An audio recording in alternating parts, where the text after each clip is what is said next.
Selene Hartwell stood outside the glass doors of Whitmore and Cole, the most feared divorce firm on the eastern seaboard, and did something no one expected her to do. She waited, not for a car, not for an assistant, not for a single soul to walk beside her. She waited because she wanted one more breath before she let go of the life she had spent 8 years building, and because some endings deserve a moment of silence before the world starts talking. The late autumn wind pressed her plain gray coat against the curve of her stomach, 7 months round with a child the tabloids had already nicknamed the heir nobody claimed. She wore no jewelry, no designer heels, just flats sensible enough for a woman who had learned, a long time ago, that comfort mattered more than appearance when your legs might need to carry you through the worst day of your life. Inside, the lobby buzzed with a different kind of woman. Caius Vale's fiancée-to-be, Odessa Winter, had arrived 20 minutes earlier in a car worth more than most people's homes, trailing a scent of orchid and old money, laughing at something on her phone as if the building itself existed for her entertainment. The receptionist had offered her champagne. Sparkling water, at least, the good kind, in glass, not plastic. No one offered Selene anything. She sat in the corner chair, hands folded over her belly, and let the whispers wash past her like weather. That's her? The first wife. I heard she used to answer his phones. Poor thing. Imagine getting replaced while you're still pregnant. She didn't correct them. She never did.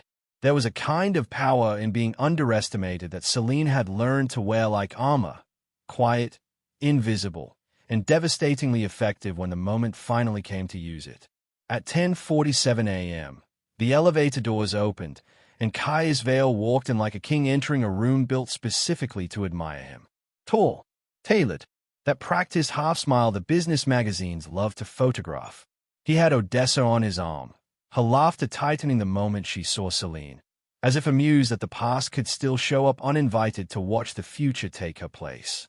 He didn't look at Selene right away. That was the cruelest part. 8 years, and he had to remind himself to notice her. You didn't have to come today, he said finally, voice smooth, rehearsed, the same tone he used in boardrooms when delivering bad news wrapped in good manners. I could have sent papers. I wanted to sign in person, Selene said. Her voice was steady, steadier than his lawyers expected, steadier than his mother, sitting 2 rows back with her arms crossed like a woman guarding a throne, wanted it to be. Of course, Caius said, already turning toward the conference room, already moving on, the way he'd been moving on from her for the better part of a year. They walked into a room with floor-to-ceiling windows overlooking the city he believed he had built alone. Lawyers on both sides. Papers stacked neatly. A pen already uncapped and waiting, as if the outcome had never been in question. Caius's mother, Genevieve Vale, watched Selene the way a woman watches an insect she's relieved is finally leaving the house. This is the responsible thing, she said quietly. Not quite to Selene, not quite to the room. For everyone. Selene said nothing. She had learned, over 8 years of being underestimated in this family, that silence unsettled people more than arguments ever could. Odessa took the seat beside Caius, closer than a guest should sit, her fingers grazing his sleeve with the casual ownership of someone who believed she had already won a war Selene didn't know she was fighting. The documents were simple, on paper, a modest settlement, no public statement, a clean, quiet exit for a wife who had, according to the story Caius's family had spent months building, outlived the usefulness the moment the company outgrew the woman who once ran its books from a folding table in a 1-bedroom apartment. Selene reached for the pen, and in that instant, her phone buzzed once against her thigh. She didn't look at it right away. She had learned patience the way other people learned languages, slowly, painfully, until it became instinct. But when she finally glanced down, beneath the table, where no one could see her face change, the screen lit up with 2 words that would rewrite everything happening in that room, though no one in it yet understood it. Acquisition complete. Her thumb moved instinctively, silencing the screen, sliding the phone back into her coat pocket with the same quiet efficiency she used for everything that mattered. She looked up.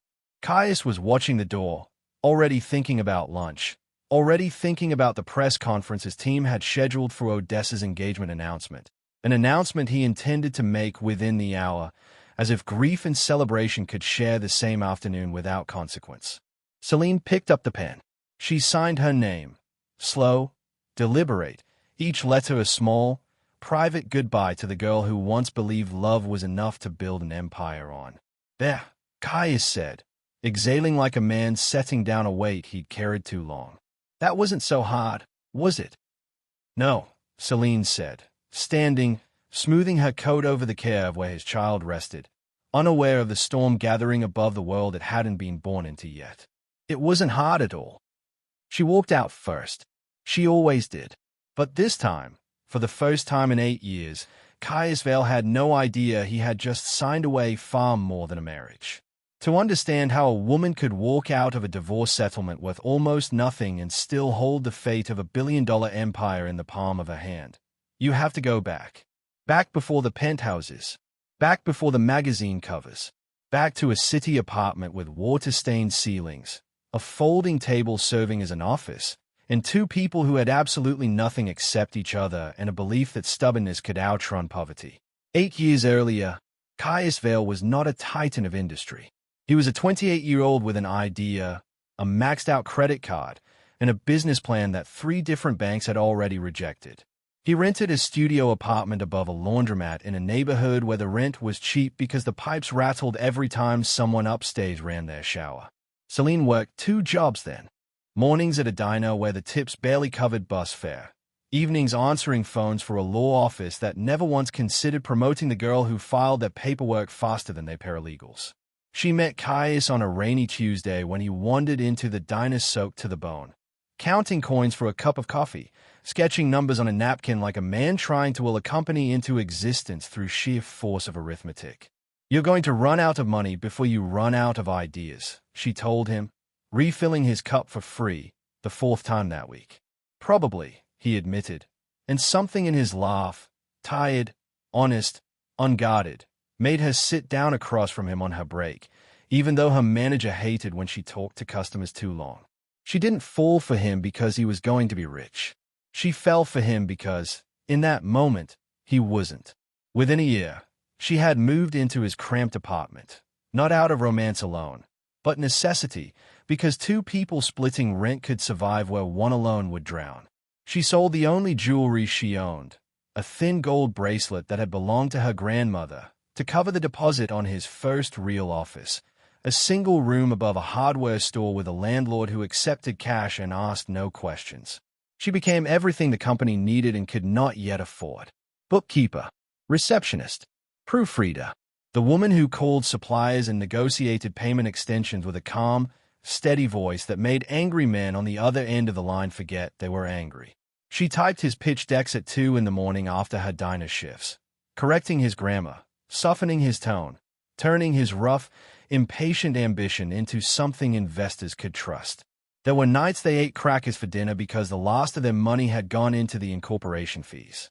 There were nights Selene cried quietly in the bathroom so Caius wouldn't hear, not from despair, but from sheer exhaustion, and then wiped her face and came back out smiling because someone in that apartment had to believe things would work.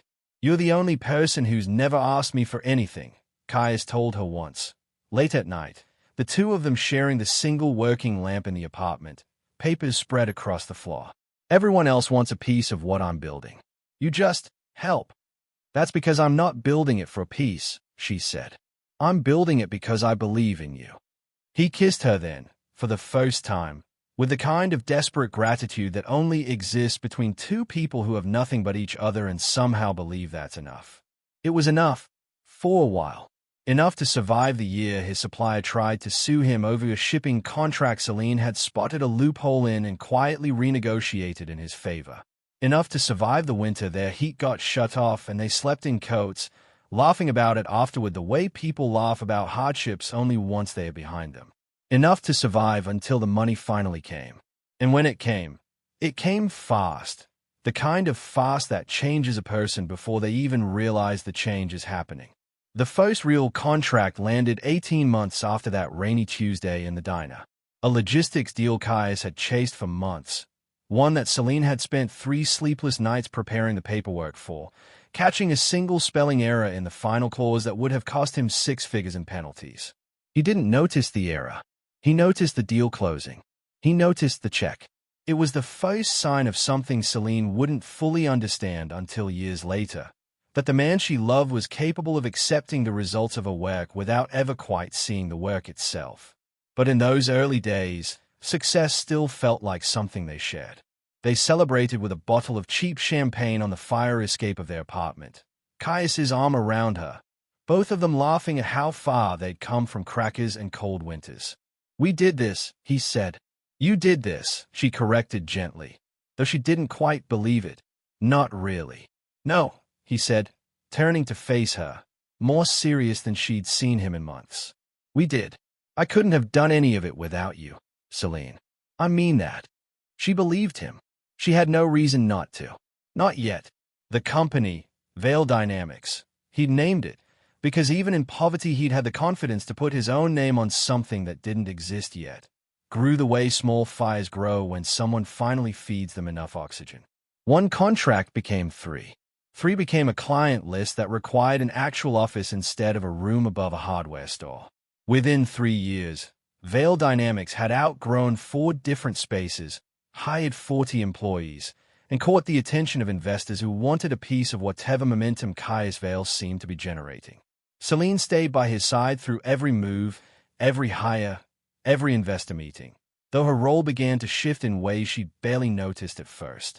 She was still handling contracts, still catching errors before they became expensive, still the quiet architecture holding up a company that increasingly wanted its face, Caius's face, to be the only one anyone saw. The magazine profile started around year 4. Forbes 30 Under 30, a regional business journal calling him the self-made visionary reshaping logistics for a new generation. Self-made. Selene read that word in print for the first time in a waiting room, and something in her chest went very still. She didn't say anything to Caius about it. Not yet. She told herself it was just how journalists wrote. Simplified, dramatic, focused on a single face because stories needed a single face. She told herself it didn't matter, because she knew the truth, and Caius knew the truth, and that should have been enough. It should have been. But truth, she was learning, has very little power in a house built entirely on other people's perception. The money changed the apartment first. Then it changed the city they lived in. Then, slowly, unmistakably, it began changing the man. By year 5, Vale Dynamics had moved into a glass tower downtown, 40 floors of ambition with Caius Vale's name etched into the lobby directory in gold letters. They bought a house in the hills, 6 bedrooms for 2 people, because status, Caius explained, required space even when it wasn't needed. Selene walked through the empty rooms sometimes at night, her footsteps echoing in a house too large for the love that was supposed to fill it. The company threw a gala that year, their first, a black-tie affair meant to announce Vale Dynamics' arrival among the city's true power players. Selene wore a dress she'd chosen herself, simple and elegant, the kind of thing she actually liked rather than the kind of thing a stylist would have picked for her. She stood beside Caius at the entrance, greeting a stream of investors and executives whose names she'd memorized from spreadsheets and board minutes. That night, Genevieve Vale arrived. Caius's mother had kept her distance during the lean years, a woman who'd built her own reputation in old-money social circles and had made her disapproval of her son's diner girl clear in every visit that never quite happened. But success, it turned out, had a way of summoning relatives who'd previously been too busy to call. Genevieve looked Selene up and down in the entryway with the practiced efficiency of a woman assessing livestock. "You've done well for yourself," she said, in a tone that made the compliment sound like an accusation, "considering where you started." "We built this together," Selene said, the same words she'd been saying for years, though she noticed, for the first time, how tired they sounded coming out of her mouth. "Of course you did, Day." Genevieve's smile didn't reach her eyes. Someone has to hold the ladder while the real climbing happens. Selene didn't respond.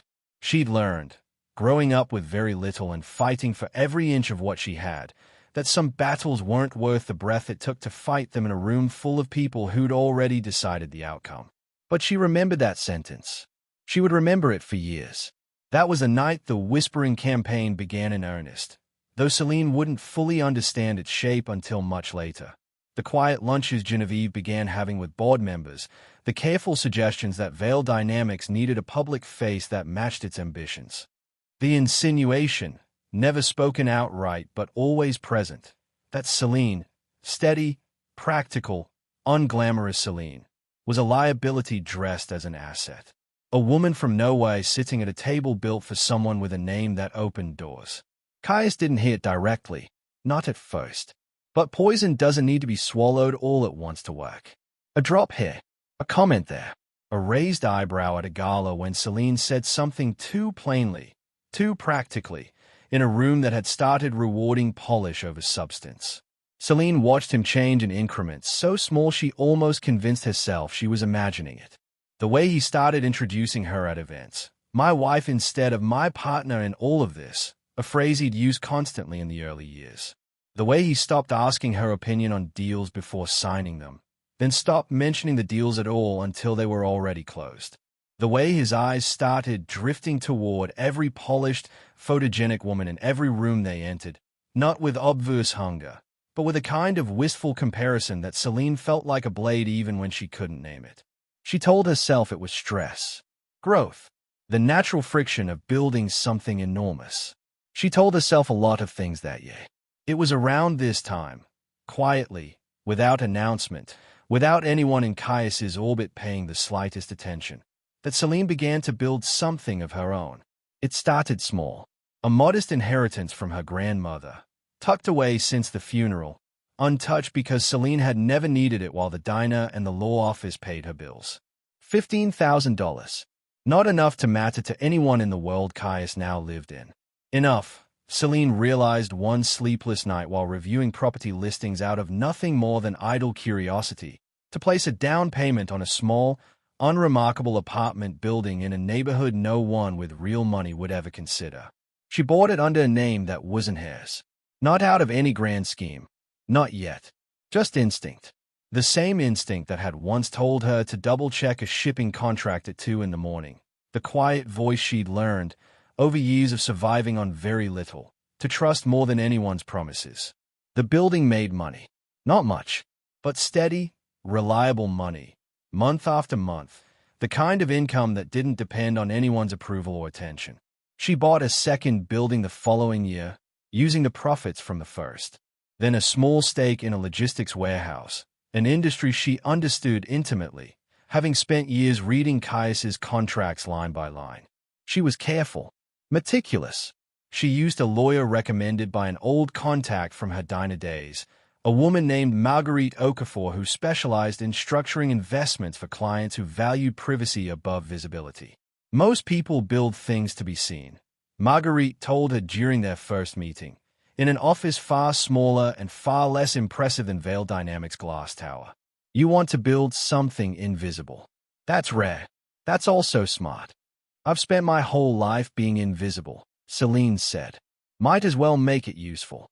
She named her growing collection of holdings Blackridge Capital, after a hiking trail she and Caius had walked together in the earliest days of their relationship, back when a Sunday hike was the most extravagant date either of them could afford. It felt, in some private way, like preserving something true from a relationship that was slowly becoming a performance. Blackridge grew the way Vale Dynamics once had, quietly, patiently, invisibly, fed by a woman who understood, better than anyone in her husband's boardroom, that real power rarely announces itself before it's ready. By year 6, while Caius was cutting ribbons and posing for magazine covers, Blackridge Capital had acquired stakes in 11 properties, 3 logistics warehouses, and, through a chain of shell entities so carefully constructed that even Vale Dynamics' own lawyers would never trace it back to her, a minority position in one of the very supply companies Caius depended on for his own operations. She told no one, not her closest friend from the diner years, not her own mother, who called twice a month and still asked, hopefully, if Caius was treating her well. Certainly not Caius, who by then had stopped asking Selene detailed questions about anything, having decided, somewhere along the way, that his wife's interests began and ended with maintaining their home. She let him believe that. She let everyone believe that. It was, she would later realize, The greatest miscalculation every person in Caius Vale's orbit ever made, mistaking his silence for emptiness, when it had always, quietly, been the opposite. Odessa Winter entered the story in year 7, though Selene wouldn't learn her name until months after the damage had already been done. She arrived at a charity gala hosted by one of Vale Dynamics' largest investors, dressed in a shade of red that seemed engineered to be noticed. She was a socialite in the truest sense, connected to 3 prominent families, photographed at every event worth photographing, fluent in the particular language of old money that Genevieve Vale had spent years insisting Selene would never learn. Genevieve introduced them personally. Odessa's family has been friends of ours for years, she told Caius, in front of Selene, as if Selene weren't standing close enough to hear every word. She's just back from London, doing wonderful work with the Winter Foundation. Selene watched Caius's eyes follow Odessa across the room for the rest of the evening, not with the guilty flicker of a man aware he was doing something wrong, but with the open, unguarded interest of a man who had already begun, without quite admitting it to himself, imagining a different life. The affair, if it could even be called that at first, began slowly enough that Selene didn't have concrete proof for months. Late meetings that ran later than meetings needed to run. A new cologne she didn't recognize. A phone that had started requiring a passcode after 7 years of sitting unlocked on the nightstand between them. She found out for certain the way most people find out, not through a grand discovery, but through a small, mundane accident. A text message that flashed across his phone screen while he was in the shower, visible for 3 seconds before the screen went dark again. A name she didn't recognize. A message that needed no context to understand. She sat on the edge of their bed for a long time that evening, in the too large house in the hills, and felt something inside her go very quiet and very still. Not the quiet of despair, but the quiet of a woman recalculating everything she'd assumed about her own future. When Caius came out of the shower, she didn't scream. She didn't cry. She asked him, plainly, the way she'd learned to ask difficult questions in boardrooms full of men who underestimated her, directly, without drama, leaving no room for him to talk his way around the truth. Who is Odessa? Caius's face did something complicated. Guilt, surprise, and beneath it, something that looked almost like relief, as if a weight he'd been carrying had finally, mercifully, been set down. Selene, he said, I think we need to talk. She already knew what that sentence meant. She'd heard enough boardroom conversations over the years to recognize the sound of someone preparing to deliver bad news wrapped in soft, careful language. Then talk, she said. He didn't apologize. Not really. He explained. He talked about growth and change, and how people evolve differently over time, and how Odessa understood a world he now lived in that Selene, through no fault of her own, simply didn't. He said it gently, the way a man says something he's convinced himself is kind, entirely unaware of how each word landed like a stone. I'll always be grateful for everything you did for me, he said. But I think we've become different people. Selene sat very still, one hand resting on the small, still flat curve of her stomach, a secret she hadn't yet found the right moment to share, a secret that would soon complicate everything he thought he understood about how this ending was supposed to go. I'm pregnant, Caius. The silence that followed lasted longer than either of them could measure. He didn't ask her to stay. That was the detail Selene would replay most in the months that followed, not the affair itself, which hurt in the raw, obvious way betrayal always hurts, but the silence after she told him about the baby. The pause where a different man might have reached for her hand, where a different man might have said, we'll figure this out together. Instead, Caius sat down slowly on the edge of the bed, several feet away from her, and said, okay, in a voice that sounded like a man recalculating a business problem rather than absorbing the biggest news of his life. Okay, Selene repeated. We'll handle it properly, he said. Whatever you need. Financially, I mean. I'll make sure you and the baby are taken care of. Taken care of. As if she were a line item. As if 8 years of crackers for dinner, of typing his pitch decks at 2 in the morning, of catching the mistake that would have cost him 6 figures, of loving him before he had a single reason to be loved. as if all of it could be folded neatly into a monthly transfer and a lawyer's signature. "I don't want to be taken care of, Caius," she said quietly. "I wanted to be chosen." He didn't have an answer for that. Men rarely do, when the truth is standing in front of them without makeup on. She moved out 3 weeks later, into a modest apartment she paid for herself, out of an account Caius didn't know existed, funded by a company he'd never heard of. She told her mother she and Caius were taking some time, because the full truth felt too heavy to hand to a woman who still asked, hopefully, if her son-in-law was treating her well. She told no one about Blackridge. Not yet. There was no reason to. The company had grown into something enormous and secret and entirely hers, and for the first time since that rainy Tuesday in the diner, Selene found herself thinking not about what she could build for someone else, but about what she wanted to build for herself. The divorce proceedings began quietly, the way things often begin before the public catches the scent of blood. Caius's lawyers, expecting a fight, offered an opening settlement so insultingly small that even Genevieve raised an eyebrow at the strategy meeting where it was drafted.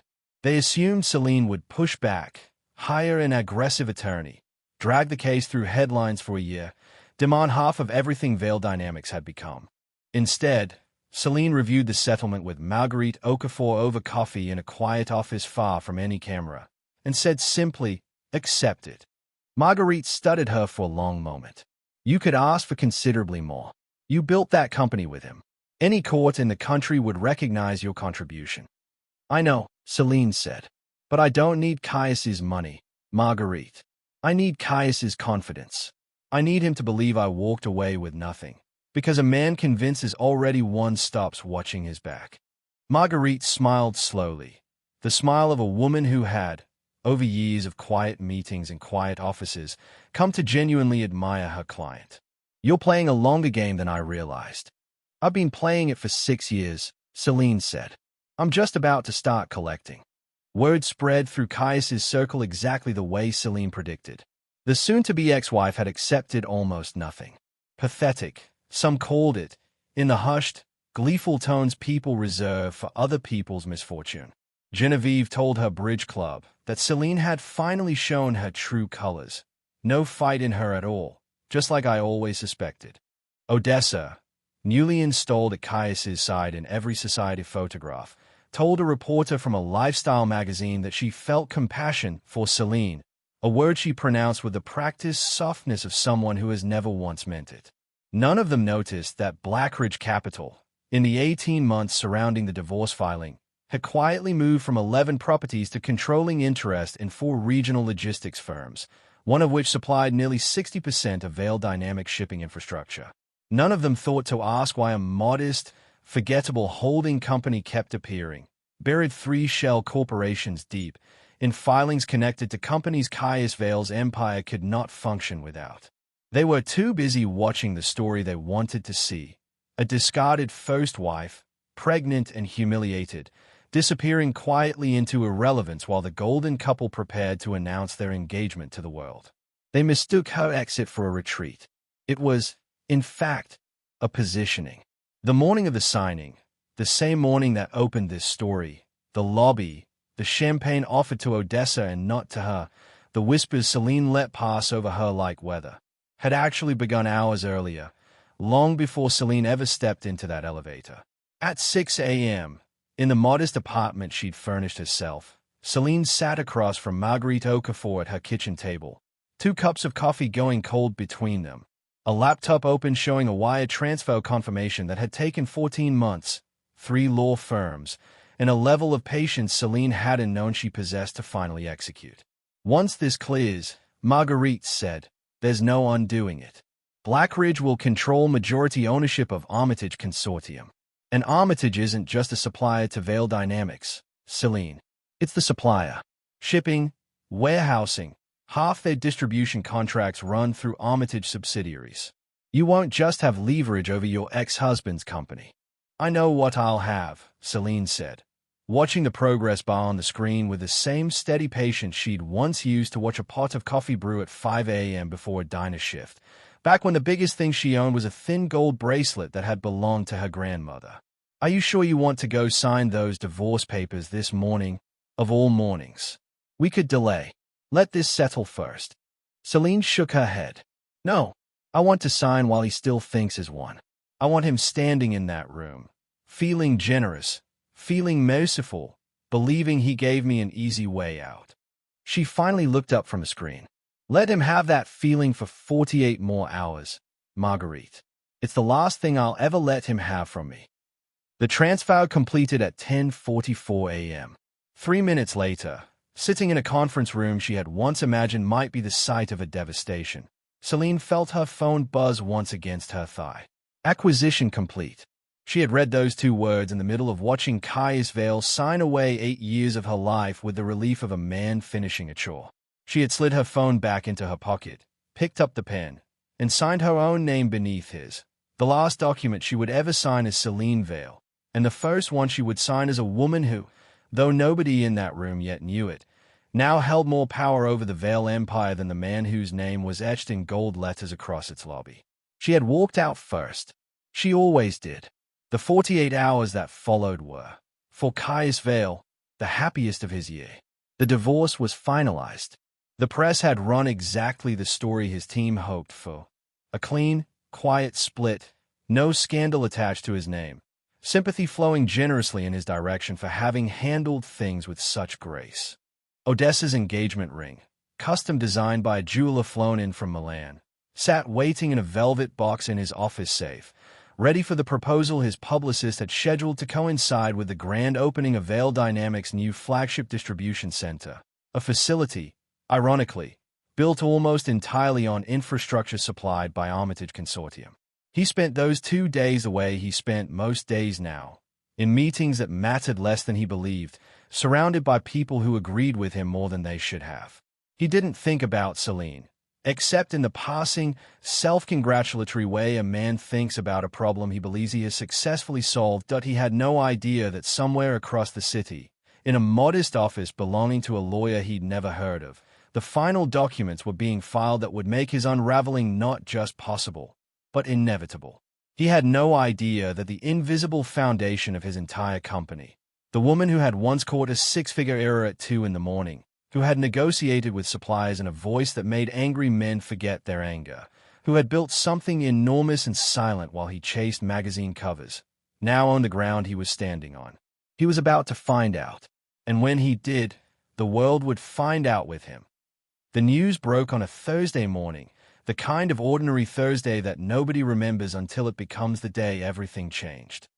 Caius was in his office on the 40th floor, reviewing renderings for the new distribution center, when his assistant knocked twice and entered without waiting for permission, a violation of protocol so unusual that Caius looked up before she even spoke.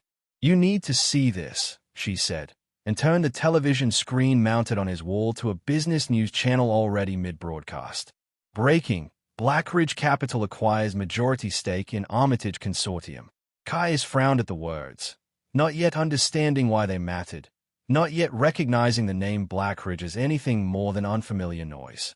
"So, we use Armitage for shipping. Doesn't affect us." "Sir," his assistant said carefully, "Armitage isn't just our shipping partner.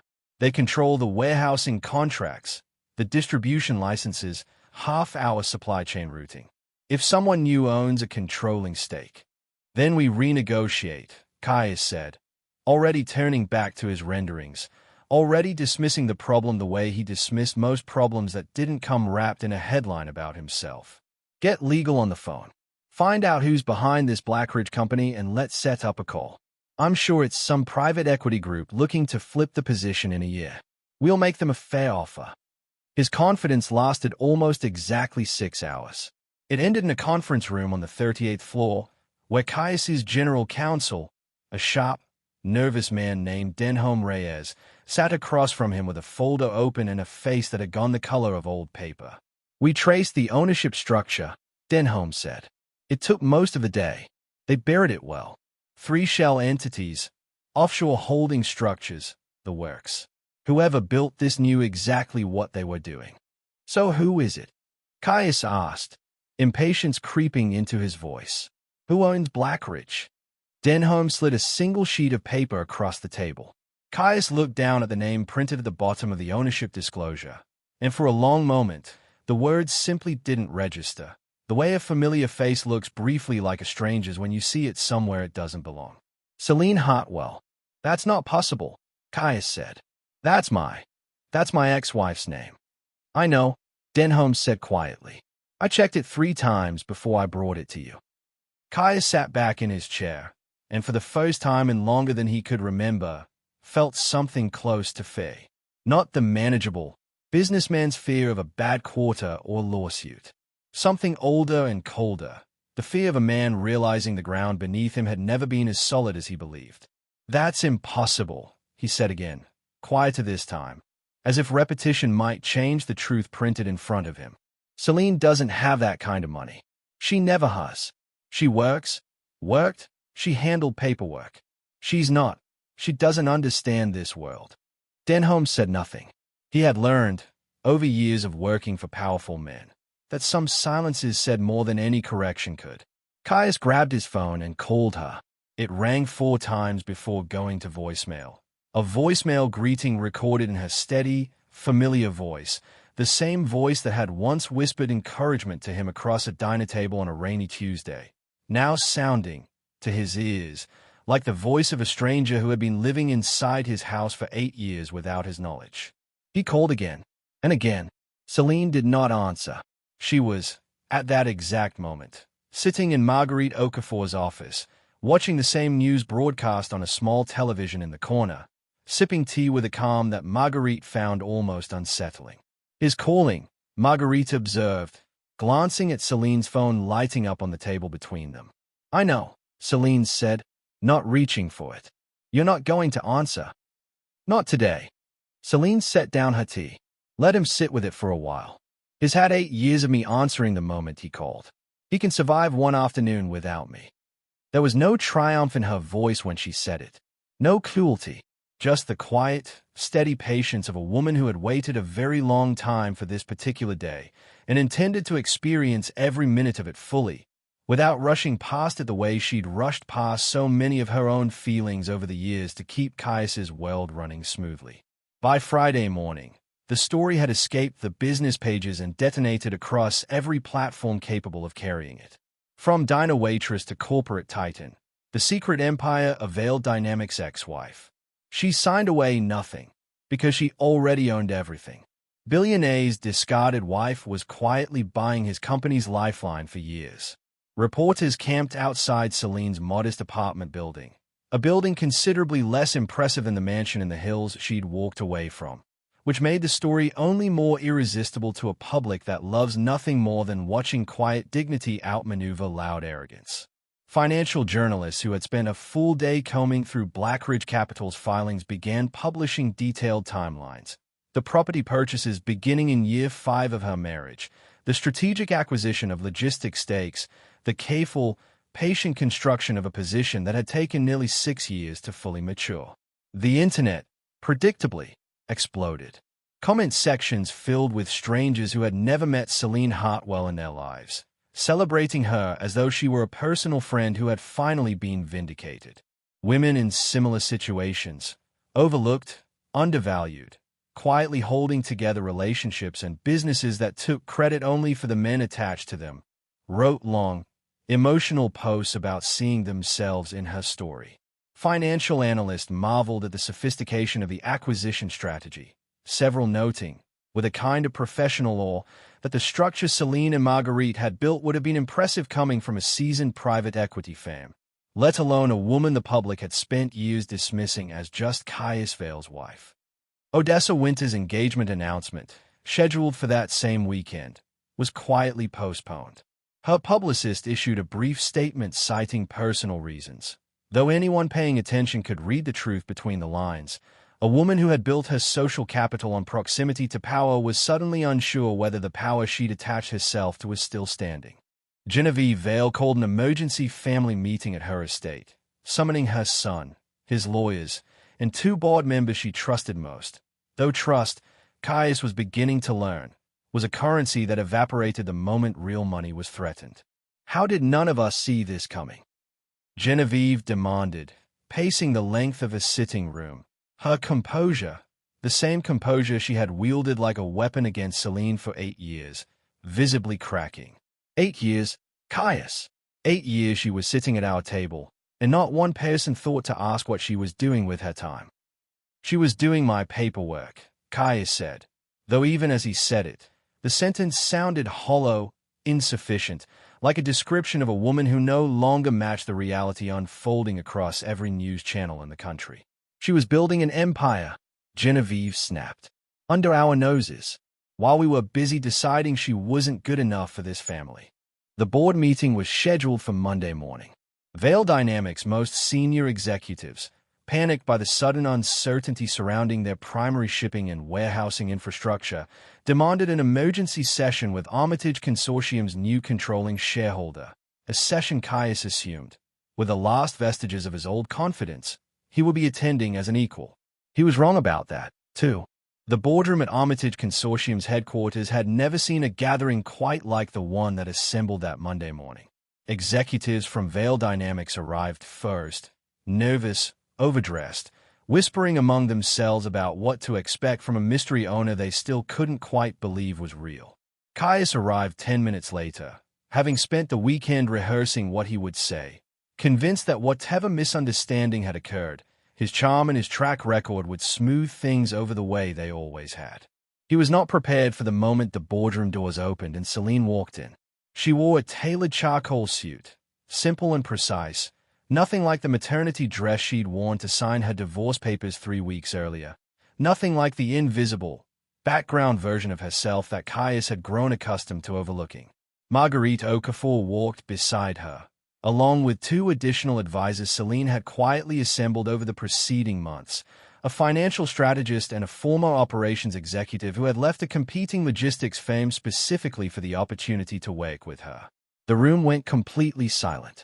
Caius stood up instinctively, the way a man stands when someone important enters a room, before catching himself, unsure whether standing was the correct response to the woman he'd once left sitting alone on the edge of a bed while he explained why they'd become different people.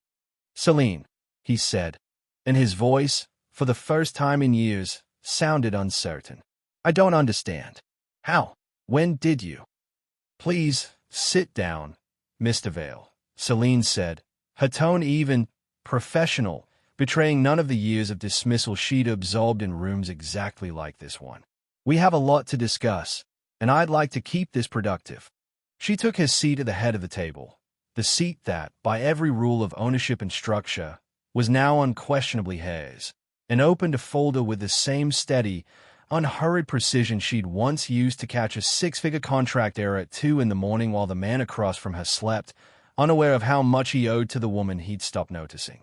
"For those of you who don't know me," she began, addressing the room rather than Caius alone, "my name is Selene Hartwell. As of last Thursday, Blackridge Capital holds a controlling interest in Armitage Consortium, which means, as many of you have already discovered, that I now have significant influence over the infrastructure Vale Dynamics depends on for nearly 60% of its shipping and distribution operations." A board member near the far end of the table cleared his throat nervously. "Ms. Hartwell, if I may ask, what exactly are your intentions here? Are you looking to punish the company? To use this position against Mr. Vale?" The question hung in the air, and every person in the room, including Caius, waited for an answer they'd already half decided they knew. The answer the tabloids had been writing all weekend, the answer their assumptions about a scorned woman had prepared them to hear. Selene closed her folder gently and looked around the table. "I didn't spend 6 years building this position to punish anyone," she said. "I spent 6 years building it because for 8 years, I watched people make decisions about companies, about contracts, about entire supply chains, without ever asking the person who actually understood the numbers whether those decisions made sense. I watched good employees get overlooked for promotions because they weren't polished enough for a boardroom. I watched a company chase headlines instead of sustainability, right up until a headline about its own supply chain nearly brought it to its knees." She paused, letting the silence settle over the room. "I'm not interested in revenge, gentlemen. I'm interested in running Armitage Consortium the way I believe companies should be run, with the people who actually do the work treated as though their work matters. That's it. That's the whole plan. If Vale Dynamics wants to continue operating with us as a partner, I'm happy to negotiate fair, sustainable contracts. If you'd prefer to find alternative infrastructure elsewhere, you're welcome to try, though I suspect you'll find our terms considerably more reasonable than whatever it costs to rebuild an entire distribution network from scratch. She stood, gathering her folder, her advisors rising with her. "Mr. Vale," she said, and for the first time since walking into the room, she looked directly at him. Not with anger, not with the cold satisfaction he might have expected, but with something quieter and, somehow, far more devastating. "My legal team will reach out to schedule a formal negotiation. I trust that will be more comfortable for both of us than continuing this conversation in front of an audience." She walked out first. She always did. The weeks that followed transformed Armitage Consortium, and, by extension, the entire industry watching it, in ways nobody in that boardroom had anticipated. Selene's first move as controlling shareholder was not a headline-grabbing acquisition or dramatic restructuring designed to make a statement. It was quieter than that, and in its quietness, more powerful than anything a press release could have announced. She sat down with Armitage warehouse employees, the men and women who loaded trucks at 4 in the morning, who'd spent years working double shifts during peak seasons for wages that hadn't meaningfully increased in nearly a decade. She toured the facilities personally, without cameras, without a prepared statement, asking questions that no executive had bothered asking in years. What would make this job easier? What do you need that you're not getting? What's broken that no one upstairs has noticed? Within a month, she had raised base wages across every warehouse under Armitage's umbrella. She restored a pension matching program that had been quietly eliminated 4 years earlier to improve quarterly numbers.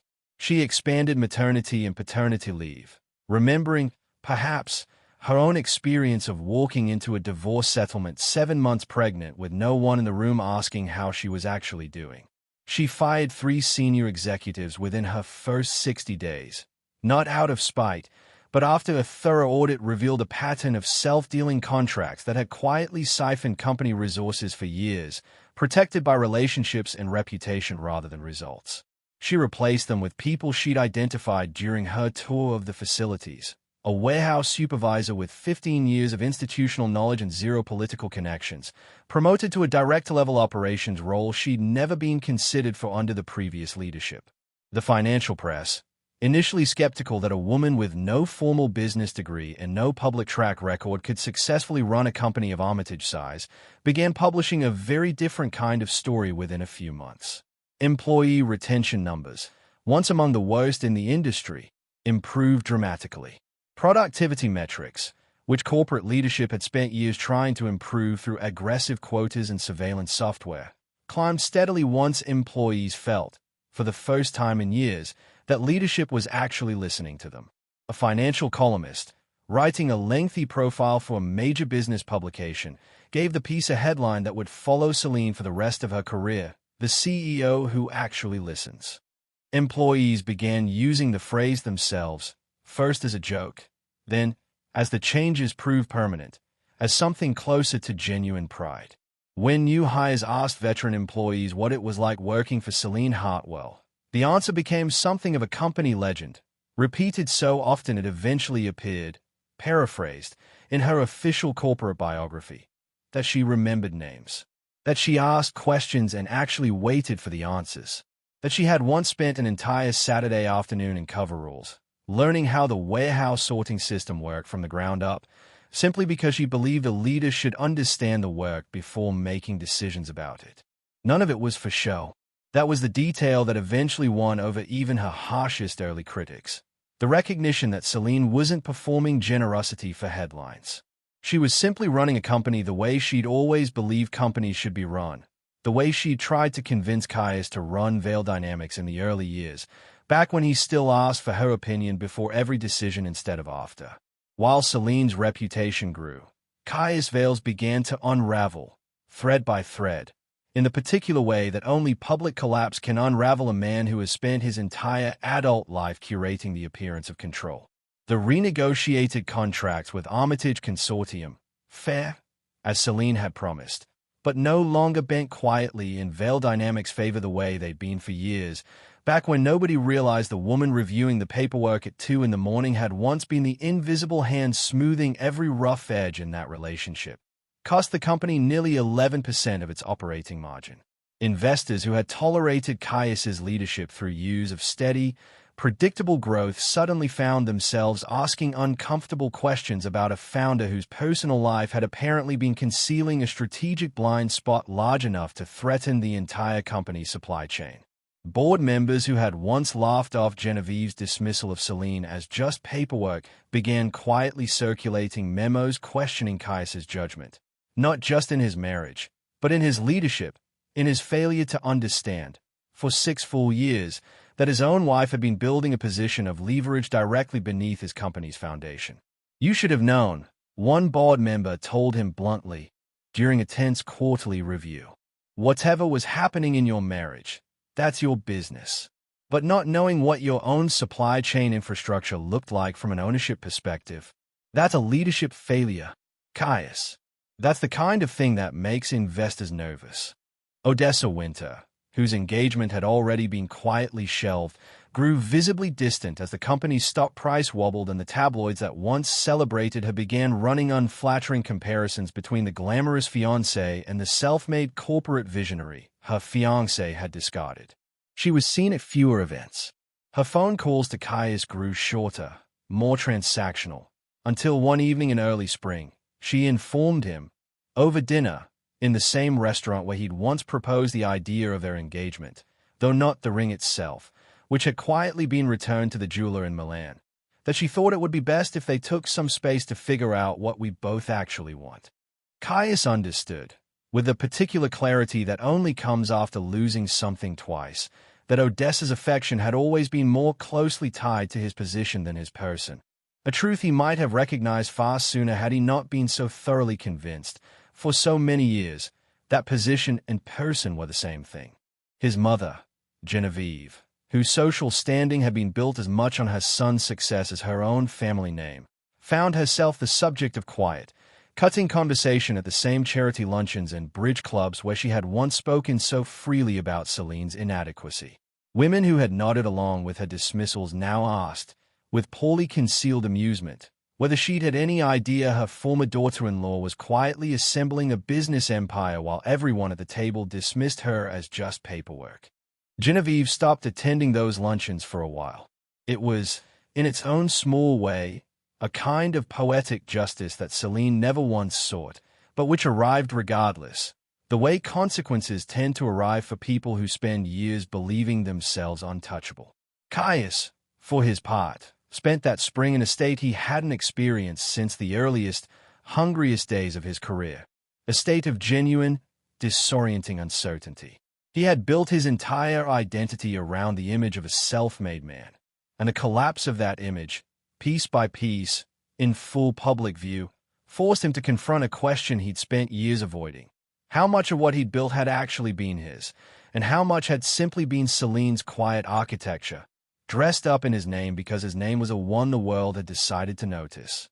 He found himself, late one night, scrolling through old photographs on his phone, not the polished, professional images from magazine profiles, but the older ones, grainier, taken on a cheap phone camera in the years before Vale Dynamics had a logo, let alone a glass tower. Selene, asleep at the folding table that served as their office desk, a stack of contracts still clutched in her hand. Selene, laughing on the fire, escaped the night of their first big contract, champagne bottle in hand, looking at him like he was the entire world. He realized, staring at that photograph, that he missed her, not the idea of her, not the convenience of a wife who quietly handled the parts of his life he didn't want to think about, but the actual person, the woman who had once told him, in a diner on a rainy Tuesday, that he was going to run out of money before he ran out of ideas, and had decided, against every reasonable instinct, to help him anyway. He didn't know, yet, whether that realization would matter to anyone but himself. Selene never gloated. Not once. Not in a single interview. Not in a single boardroom. Not in a single moment of the public unraveling happening to the man who had once told her they'd become different people, unaware of exactly how right he was. She granted one interview, months into her tenure as Armitage CEO, to a respected financial journalist who had covered her rise more thoughtfully than most. The journalist asked her, near the end of their conversation, whether she felt any satisfaction watching Vale Dynamics struggle in the aftermath of the acquisition. Selene considered the question for a long moment before answering. "I don't think about Vale Dynamics very often, honestly," she said. "I think about the people who work for me. I think about whether we're treating them fairly, whether we're building something sustainable, whether the decisions I'm making today will still make sense in 10 years. That's where my attention goes now."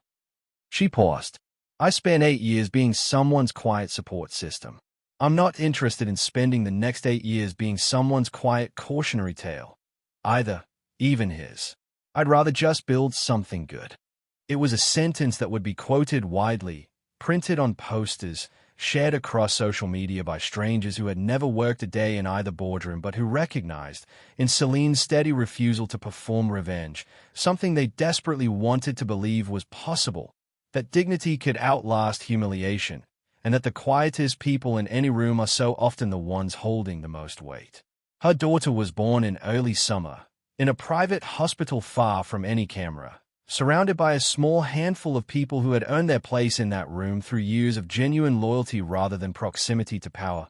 Marguerite, her mother, 2 friends from her diner years who had stayed close through every version of her life, rich and poor alike. She named her daughter Wren, after a small, unremarkable bird her grandmother had once told her was chosen wrong by most people, who assumed its plainness meant it had nothing worth noticing, when in truth, the wren was one of the loudest, most resilient birds in the forest, capable of singing through storms that silenced far more impressive creatures.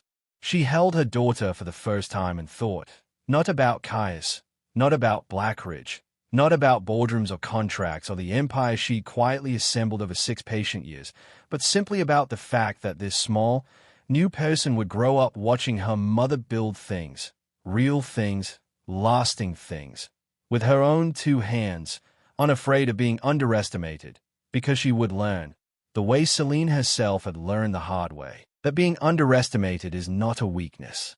It is, if you're patient enough, one of the most powerful positions in the world. Caius reached out 4 months after Wren was born. Not through lawyers. Not through a publicist arranging a carefully managed reconciliation photo op for a press cycle that badly needed a redemption narrative. He called Selene directly, on a number she hadn't changed, and asked, with a humility she hadn't heard from him in years, whether she would be willing to meet him. No cameras, no lawyers, no agenda beyond a conversation he felt he owed her. She almost said no. She sat with the request for 2 full days before finally agreeing. Not because she needed anything from him, but because she recognized, somewhere in his tone, an honesty that had been entirely absent from every conversation they'd had in the final years of their marriage. They met at a small park near her apartment, on a bench overlooking a pond neither of them had ever visited together before. Neutral ground, chosen deliberately, a place with no history attached to it, no memories either of them needed to protect. Caius looked different. Thinner, somehow, though it had only been a matter of months. The polish that had defined him for years, the tailored suits, the practiced half-smile, had given way to something more uncertain, more human, a man who had spent the last several months learning, painfully, how much of his old confidence had been built on a foundation he'd never actually understood. "Thank you for coming," he said. "Of course," Selene said, settling onto the bench, Wren asleep in a carrier against her chest.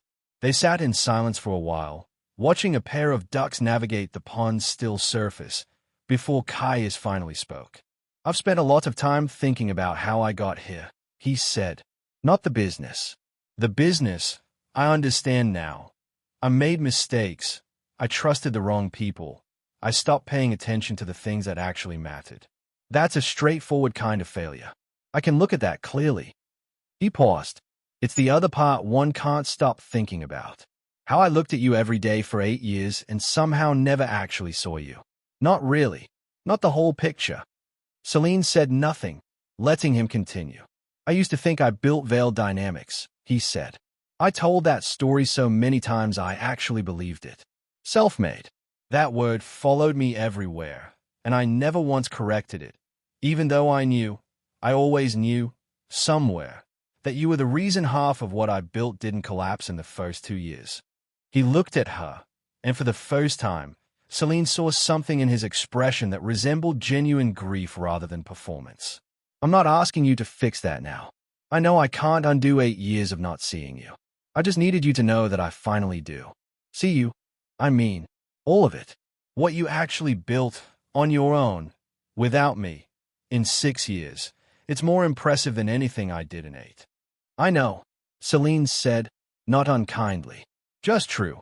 He laughed, a small, surprised sound, the first genuine laugh she'd heard from him in longer than she could remember. Yeah, I imagine you do. They sat together a while longer, the silence between them softer now than it had been in years, not the silence of two people avoiding each other's truth, but the quieter, more honest silence of two people who had finally arrived, however painfully, at the same understanding. I'm sorry, Selene, he said finally, for all of it, for not fighting for you when it mattered, for letting my mother's voice get louder in my head than yours, for thinking, for even a single day, that Odessa understood anything about me that you didn't already know 8 years earlier, in a diner, when I didn't have a single dollar to my name. Selene looked down at her daughter, sleeping peacefully against her chest, and then back at the man who had once been the center of her entire world, the man she had built an empire beside, and then, quietly, an empire beyond. The hardest part wasn't losing the marriage, Caius, she said finally, her voice steady, without bitterness, the voice of a woman who had done the difficult work of making peace with her own story long before this conversation ever happened. It was realizing I'd spent years asking someone else to recognize a value I already had. I kept waiting for you to see it. I never needed you to. I just wanted you to. She stood, gently adjusting Ren's carrier. I don't regret any of it, though. Not the diner, not the folding table, not even the divorce. All of it taught me exactly what I was capable of, once I stopped waiting for permission to use it. She didn't offer him forgiveness in some dramatic, cinematic sense. No tearful embrace, no promise of friendship rebuilt from the wreckage. But something quieter passed between them on that bench, something that resembled peace more than resolution, the kind of ending that doesn't need fireworks to feel complete. Take care of yourself, Caius, she said. You too, he said. Both of you. She walked away first. She always did. A year later, Armitage Consortium was named one of the fastest-growing logistics companies in the country, its employee satisfaction ratings among the highest in the industry, its founder and CEO featured on the cover of a major business publication under a headline that required no further explanation. Selene Hartwell built an empire in silence. Now she's redefining what leadership looks like. She launched a scholarship fund that year, quietly, without a press conference, aimed at young women working double shifts to support themselves through school. Women exactly like the one she used to be, refilling coffee cups at 5 a.m., sketching numbers on napkins for men who hadn't yet learned to see them clearly. The fund's first recipient, a 19-year-old working nights at a diner to pay her way through community college, cried when she opened the acceptance letter, though she had no idea, reading Selene's name at the bottom of the page, just how closely her own story mirrored the woman who had made it possible. Vale Dynamics, meanwhile, continued operating, smaller, humbler, more cautious than it had been at the height of Caius's fame, but stable, in its own way, under new leadership Caius had brought in specifically because they reminded him, in their thoroughness and quiet competence, of someone he'd once taken for granted. He stepped back from the public-facing role entirely, choosing instead to focus on operations, on the actual mechanics of the business rather than the mythology surrounding it, a shift that surprised everyone who had known him during his years of magazine covers and gala appearances, everyone except, perhaps, the one person who had always known what he was truly capable of, long before the world convinced him self-promotion mattered more than substance. Ren grew up between two households that had, against every expectation, found their way to something resembling peace. She would grow up hearing, eventually, the full story of her mother's quiet, patient rise, not as a fairy tale of revenge, but as something more valuable, a lesson in what it means to build something real, brick by invisible brick, long before anyone else believes it's worth noticing. Selene kept a small object on her desk at Armitage's headquarters, in the corner office that had once belonged to men who'd never once asked a warehouse worker how their day was going, a thin, tarnished gold bracelet, the last remaining piece of the jewelry she'd sold years earlier to help fund an office above a hardware store, recovered, quietly, from the pawn shop where it had ended up, years after she could finally afford to buy it back. It wasn't there as a trophy. It was there as a reminder that everything she had built, every quiet, patient, invisible year of it, had started with a woman who had almost nothing and had decided, against every reasonable expectation, that nothing was simply the beginning of something extraordinary. Some people mistake silence for surrender, but sometimes silence is simply the sound of someone building a future so remarkable that no explanation will ever be necessary.